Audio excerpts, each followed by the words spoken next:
Oras muli, alas 8:43 na po ng umaga at kasama na po natin sa linya si Miss Rose Fausto. Siya po isang behavioral economist. Pag-uusapan po natin ang utang. Ano ba ang good debt, mabuting utang at bad debt, yung masamang utang?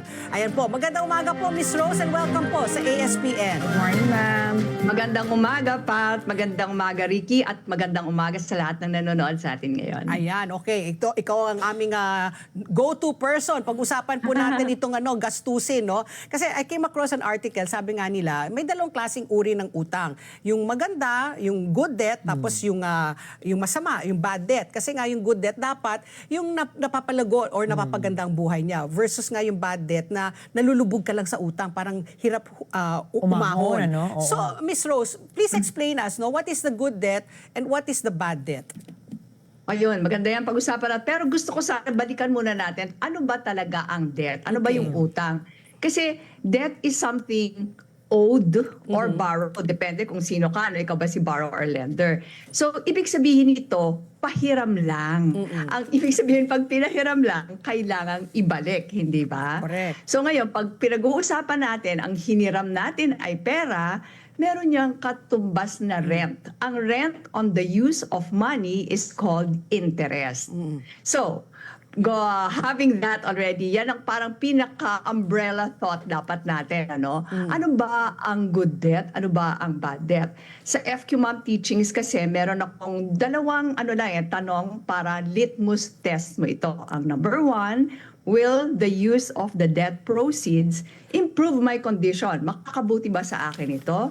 At kadalasan, di ba, ang sagot naman dito, oo naman, kaya nga ako nangutang eh. Pero, on the short term, dapat we have to go beyond that. Nakabuti sa'yo sa short term. Pero, puntahan na natin yung question number 2 of the litmus test. Yun ay, am I comfortable with the terms and conditions of the loan? Ibig sabihin, habang nagbabayad ako at pagkatapos kong bayaran lahat ng ito, will I still be in a better condition? So parang tumingin ka na ngayon sa long term mo. Eh kung ubos-ubos ka naman, di ba? Sumama. Usually kasi ganyan na nangyayari. Sinabi mo kanina na nalulun lang sa utang. Sumama pa ang condition mo compared to prior to the debt. Oh, okay. So, yun na nga, kung ganun nga yung dapat pananaw natin, o wala namang masama kung umutang, basta may kakayahan para bayaran. Yung mga masasabi natin, mga good debt, ano ba yung mga, kumbaga, ay, kailangan akong magnegosyo. Syempre, wala naman akong pangpuhunan. So, kanino ko hiramin yan? Whether sa nanay ko o sa bangko. Yung mga gano'n, if we can classify a good debt versus a bad debt. Okay, so yung sinabi mo na parang ang pinupuntirya na yan ay yung purpose of the debt, Okay, di ba? oo. Yung binanggit mo yung palalaguin ng negosyo. So titignan ngayon natin to determine whether this is a good debt or a bad debt. Pagka ang purpose ng loan makakaunlad ng buhay mo, di ba? Kagaya ng negosyo, na yung negosyong alam mo talaga, ha? You have to follow the second basic law of money, get into a business that you understand. Yeah. Tapos, kaya mo pa rin bayaran. Another example of a good debt, probably, pagbili ng bahay. Kasi konting-konti lang naman sa atin ang kaya-kaya bumili ng bahay in cash, di ba? Oo. Kadalasan, kung saan pa nang galing yung pinamili. Yeah. Anyway. Oo. Before we go into that. So kung halimbawa, yung bahay, makakabuti rin naman sa'yo yan. Kasi kailangan ng proteksyon, ng seguridad para sa iyo, para sa pamilya mo. So yun yung parang pinuntirya natin yung purpose of the loan. Kasi may mga iba pang aspeto yan eh. Meron yung kaya mo ba, di ba? So kung kaya mo, yun. Sometimes a good debt can in fact turn into a bad debt. Let's go back to the housing loan example. Yeah. So nangutang ka para sa bahay, napakagandang intention yan, ano? Pero nangutang ka ng bonggang-bongga. So kung minsan kasi, kung pupunta ka sa bangko, tatanungin nila ano po ang gross income ninyo. So if you can put up 20% as your equity, we will take care of the rest. Basta as long as your total amortization, lahat ng pagbabayad mo sa utang, hindi lalagpas something like 40% of your gross income. Ngayon, that is a very, kumbaga, simplistic approach to finding out whether the debt, the amortization of the loan is something that you can comfortably carry. Kasi may mga iba pang gastusin eh. Hindi yan na-include yung mga taxes mo, yung mga pambayad mo ng mga matrikula, gastusin sa buy groceries. So, nasa sa'yo dapat yan. Huwag mong ima-max out lagi. Because if you do, that good debt can in fact turn into a bad debt. Kasi nasira ka na dun sa yung litmus test question number 2 natin. Okay. So ayun pala dapat tandaan na 40% dapat ng iyong gross income, yun lang po ang allowable, kumbaga, no?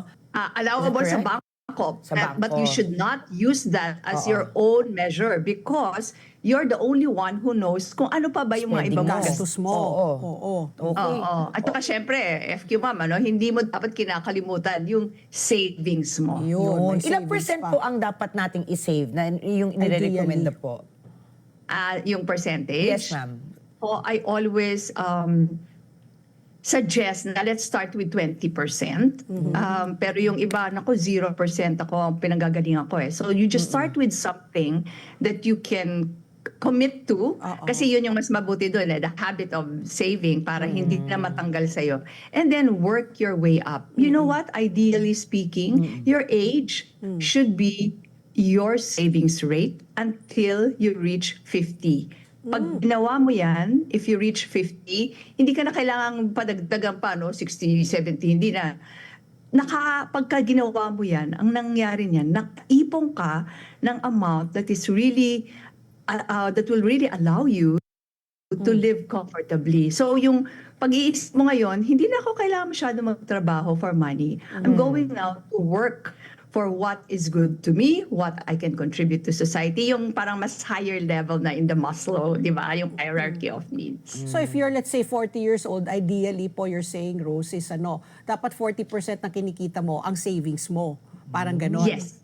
Yes. Hindi pwedeng yun ang gastos, Oo. ano? So yung 20% dapat 20, yung pagka-graduate mo pa lang, mag-umpisa ka na magtrabaho, yun Yes. na, itabi mo na yung 20%. Parang nga sabi nga niya, habit. Or kung gusto mo, magpa-discount ka na lang. Kung 50 years old ka na, at least 25% man na. Di ba rin 10 years naman may 20% discount na.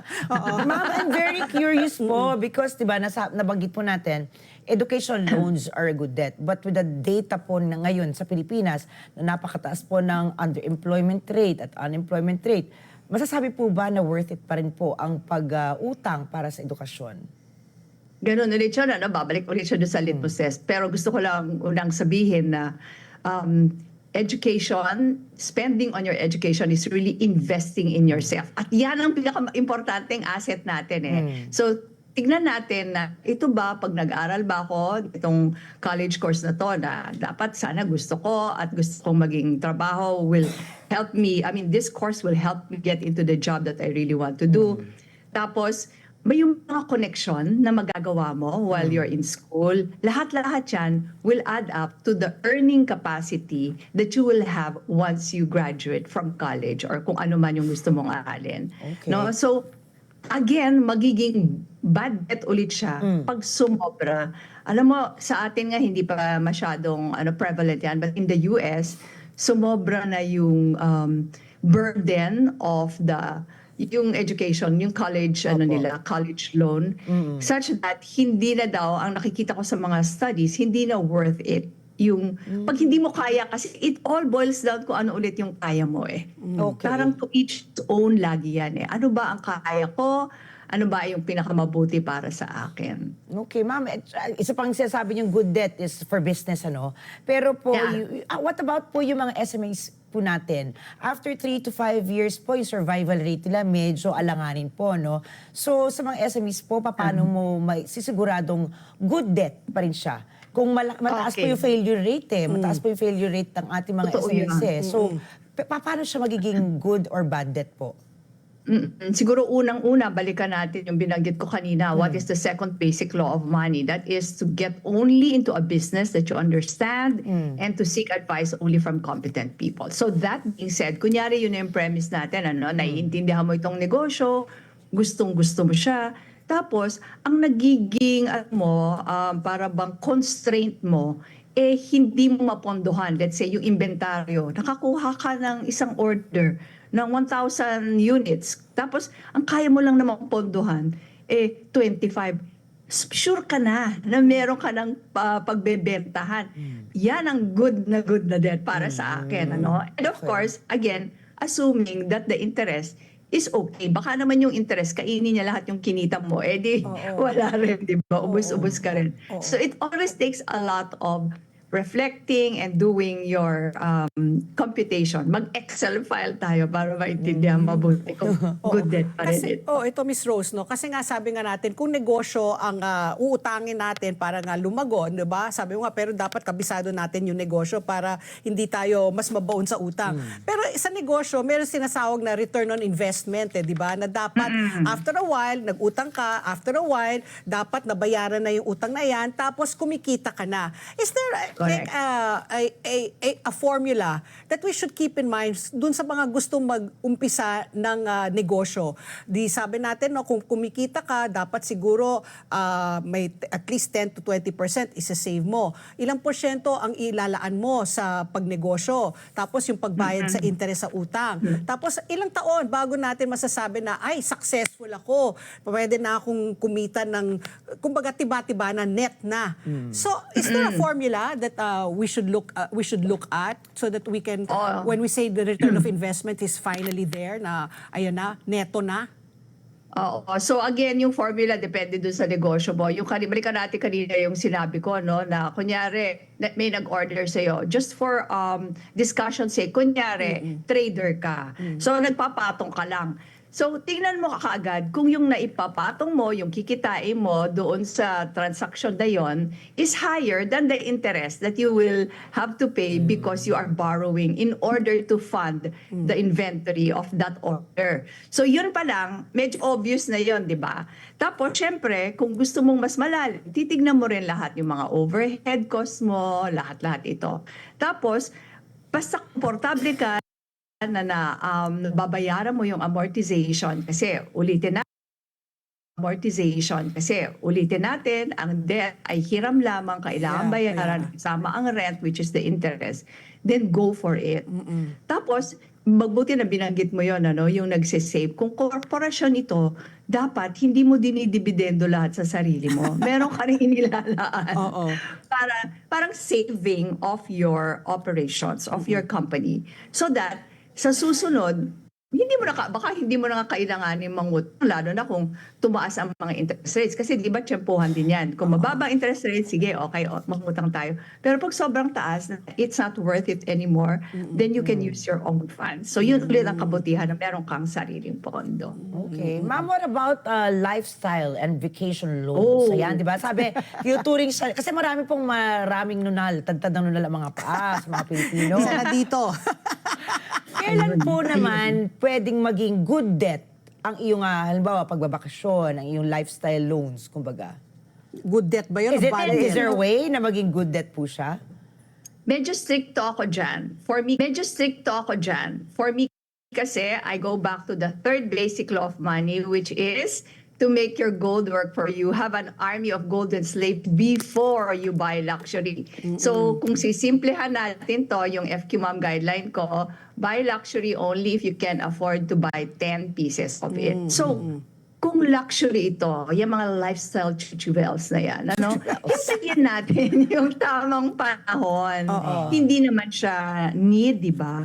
Ang luxury is best enjoyed when you waited for the right time. Meaning to say, kayang-kaya mo na at hindi ka na magigilty. Hindi mo isinakripisyo ang mga needs ng pamilya mo. So para sa akin, hindi ako pabor sa mga mga vacation. Alam mo yung mga fly now, pay later. Ang kaakibat niyan, fly now, suffer later. Nako. Speaking of mga utang, no, Miss Rose, where do you suggest yung mga tao lumapit sa pag-utang? Kasi marami dyan ngayon online, di ba? Click lang, madaling umutang, not knowing na ang taas ng interest, pag hindi ka nakabayad, nako, ipapahiya ka, talagang non-stop, parang kulang na lang, magpadala na sila ng bouncer para, patayin ka siguro, di ba? No, pero you hear stories like that, di ba? So, where should one go to get a loan? Ang bangko ba? Pero ang bangko, medyo mahirap, ang daming maraming papeles na Requirements, hinihingi, ano? requirement. Saan ba ideally pwedeng kumuha ng loan? Lalo na sa mga MSMEs, yung gusto lang mag-umpisa ng negosyo or gustong bumili ng Okay. bahay. Sa Pag-ibig ba? Saan po maganda? Okay, so umpisahan natin. Siguro umpisahan natin sa bahay, mas simple, ano? Sa bahay, ang pinakamaganda lagi kung meron kang nanay, tatay na may sobrang-sobrang pondo na gusto kang pautangin ng mas mabait na interest. Yung iba nga ayaw pa. O, walang mag-is mag-charge interest. ng interest, di ba? Oo. O, pero ganito ha, huwag niyo maabusuhin si mother and father kasi they have to also have money for their own retirement. Kung hindi, ikaw din naman na mapeperwisyo dyan later on. So, next is really go to legitimate banks. Sorry kung minsan nga talaga ang hirap, diba? Dami-daming mga documentational requirements sa bangko. Pero parang yun yung legit Sila yung parang fair na rin yung kanilang interest rates at saka mas dapat maintindihin mo lahat ng add-ons. Kung minsan ganito kasi, this is what you have to watch out for. Yung mga just click and then you already get the proceeds of the loan. Maraming sometimes may mga hidden costs yan na hindi mo na naintindihan. Dinala ka na lang sa mabilisan. So, yun ang para sa akin, bangko pa rin ang pinaka-legitimate. Pero syempre, pag housing, Pag-ibig ang mas mura dyan. Tsaka mas mahaba ang ang term of the loan. Sa mga bangko, makakakuha ka siguro ng mga 10 years, even 15 years. Sa mas mahaba ang pagkakaalam ko sa Pag-ibig mas mahaba pa. Pero ang mga fixing lang ng mga bangko up to 5 years only. And dapat pagka end of the loan, hindi ka nila pautang. Hanggang 65 years old, dapat fully paid ka na. Yun. So talagang legitimate, no? Kailangan talaga pumunta tayo sa mga legitimate na mga lending centers, no? Wag yung mga fly by night, wag na sa app kasi nga yun ang may mga hidden charges. Marami na tayong na-interview dito na talagang akala nila kunyari maglo-loan sila 50,000 pero ang abot lang sa kanila 35 kasi yung 15,000 interest na pala yun. Grabe. 'Di ba? May mga Yes, ganun. yes. So, kawawa. Napakalaking interest Oo, naman nun. napakalaki talaga. Oo, at Yeah, saka yeah. compounded. Oo. In fact, even sa mga legitimate car loans, yung mga pautang ng bangko when it comes to cars, aralin nyo ng mabuti yan. Kasi yung halimbawa sasabihin nila sa inyo, 17% interest rate on a car loan. Pero yun kagaya na sinabi mo, Pat, may binabawas na kaagad. Yeah. Tapos may mga add-on. Tapos iba yung magiging interest rate niya kung ito ay shorter period lang, bawa 2 years na yung kinuha mo, or kung ginawa mong 5 years. Parang pwede rin siyang lumaki into 30+% interest rate effectively So kailangan natin laging kukunin yung effective. Puntahan natin yung credit card. Yan yung pinakamaganda example nitong mga loan interest rate na hindi naiintindihan ng typical na consumer. Kasi pag sinabi 3% interest, it seems low as a number, right? But that is actually month. 3%, yes, a month. So that's Yeah. 36% per annum. Grabe, no? Ang taas. Laki naman Oo. pala. Sobra, Oo, di ba? oo. Kasi yung iba naman, may pera naman sa bangko na pwedeng pambili, pero hindi, mindlessly, they do credit card debts. Yeah. Kasi wala lang. Parang gusto lang nila, mababa lang yung babayaran nila. Hello, Nako. hindi mo kikitain ng 36% in any investment na legitimate ngayon, di ba? Okay. So, kung yung pera mo sa bangko of the same bank, kumikita lang ng less than 1%, yun ang gamitin mo. Huwag ka na mag-credit card debt. Takot na takot ako sa credit card debt. Oo nga, Please lang, ako use rin, your ako credit rin. card, but pay the entire balance all the time. Correct. Entire balance, Entire, no? Kung kaya yes. mo, Oo, no? kailangan Zero pa entire. dapat. Yeah. Ma'am, ito siguro, hindi naman po talaga siya may tuturing na utang. It's like, it's basically in the gray area po ng mga utang. Insurance po, ma'am. Can it be considered a quasi-debt also? Kasi with premiums po na kailangan bayaran in 10 to 20 years, pwede po ba itong maituring na quasi-debt? Good debt? Bad debt? Actually, it's more of you are buying something on installment, di ba? Ang masaklap lang dyan, doon sa ibang mga financial services na hindi rin nila masyado naintindihan pag bibili nila, no?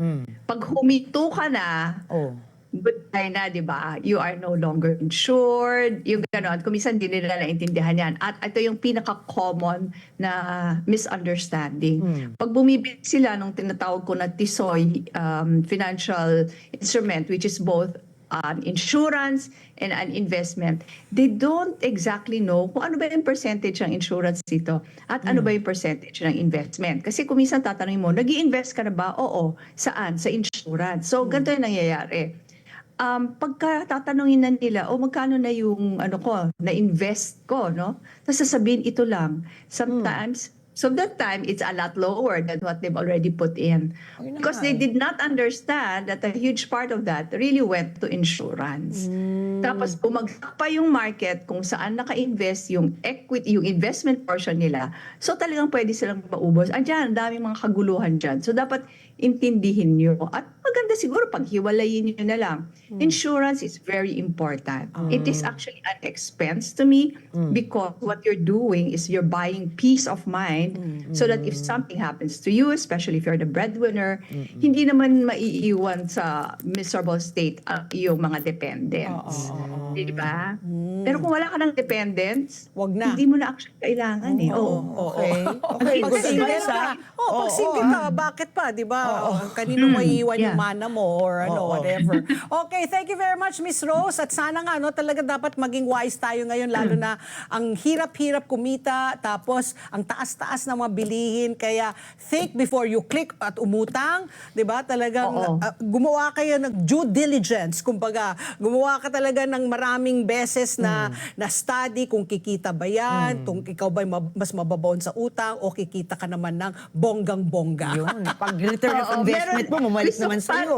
Yeah. Pwede ba akong mag-iwan lang ng parang pinaka-nugget of wisdom when Go it comes ahead. to debt, ano? Oo. So, a debt is a double-edged sword talaga. If you are able to use it well, it empowers you. But if you abuse it, you become the slave already. See? Diba? Oo. So, Yung mga ibang intindihin natin yan. may mga kilala nga ako dyan, parang wala silang ginawa kundi magtrabaho para mabayaran yung mga utang nila. Minsan, ang masakit, hindi pa nila utang. Utang ng pamilya nila, utang ng kamag-anak, na sa kanila napapasa. Yan ang masakit talaga. Kailangan talaga tayo maging wais talaga pagdating sa pera. Maraming salamat po ulit, Miss Rose Fausto. Thank you, ma'am. Sa ulitin.